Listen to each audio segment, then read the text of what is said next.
एक दिन टुनटुन अपने घोड़े पर गांव की तरफ लौट रहा था। बहुत दिनों बाद स्कूल की छुट्टियों के खत्म होने के बाद वो बड़ी खुशी के साथ घोड़े की रफ्तार तेज करके अपने गांव में पहुंच गया। गांव पहुंचते ही उसने अपने घोड़े को स्लो कर दिया और घोड़े से उतरा और अपने गेट पे देखा तो टुनटुन का बाप खड़ा था। टुनटुन अंदर आकर बोला, बाबा कैसे हो, मैं वापस आ गया हूँ। बाबा ने बोला, बेटा मैं ठीक हूँ, आप सुनाओ। टुनटुन बोला, मैं ठीक हूँ।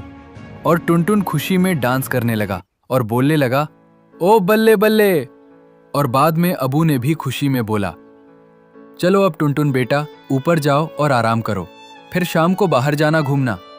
टुनटुन ने बोला, ठीक है बाबा मैं जाता हूँ। टुनटुन ऊपर जाकर रूम में जाता है और सामने बेड पे लेट जाता है। सोचता है, शाम को सबसे मिलूंगा, सारे लोग खुश होंगे मुझे देखकर कि मैं वापस आ गया हूं। बस फिर शाम होती है। टुनटुन नीचे जाता है और भागकर तेजी से घर से निकलता है। देखता है कि सारे लोग ग्राउंड में अपने कामों में लगे थे। टुनटुन बीच में जाकर देखता है, लेकिन कोई भी मोहल्ले का बंदा टुनटुन के पास नहीं आया और टुनटुन को देखकर नजरअंदाज कर दिया। टुनटुन सोच रहा था कि आखिर ऐसा क्या हुआ है जो मुझसे बात नहीं कर रहे। फिर टुनटुन ने जोर से चिल्लाया और बोला, ओ हेलो। लेकिन किसी ने भी जवाब नहीं दिया और आराम आराम से लोग चिल्लाने लगे, भागो भागो, सूरज डूबने वाला है।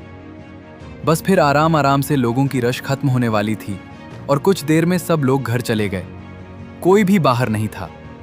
टुनटुन सोचने लगा, आखिर मेरे जाने के बाद ऐसा क्या हुआ जो गांव के लोग परेशान हैं। टुनटुन घर जाकर सब कुछ अपने बाप को बताता है कि आखिर गांव में क्या हुआ है जो लोग रात होते ही घर लौट जाते हैं। फिर उसके अबू ने बोला, हमारे गांव में पीछे वाला जो घर है आकाश का, वहां से एक अजीब आवाज आती है। जो भी वो आवाज सुनता है उसका सर जिस्म से अलग हो जाता है। जैसे ही सूरज डूबने वाला होता है बस लोग अपने घरों की तरफ चले जाते हैं। टुनटुन ये सुनकर पूरा ठंडा हो जाता है। फिर उसके अबू ने बोला, ऊपर रूम में जाकर सो जाओ और कोई भी आवाज आए बाहर नहीं जाना। टुनटुन ने बोला, ठीक है बाबा। फिर टुनटुन ऊपर रूम में जाता है और अंदर बेड पे सो जाता है। सोचता है कि आखिर वो क्या चीज होगी जो गांव वालों को परेशान कर रही है। बस फिर रात के 2 बजते हैं, एक अजीब आवाज आती है। टुनटुन उठकर खिड़की से बाहर देखता है। वो पुराना घर जहां से आवाज आ रही थी वहां साथ साथ बहुत ज्यादा खौफ था। फिर टुनटुन ने सोचा, मुझे सोना चाहिए, अबू ने मना किया था। फिर टुनटुन बेड पे सो जाता है, लेकिन वो आवाज कुछ देर बाद फिर से आती है।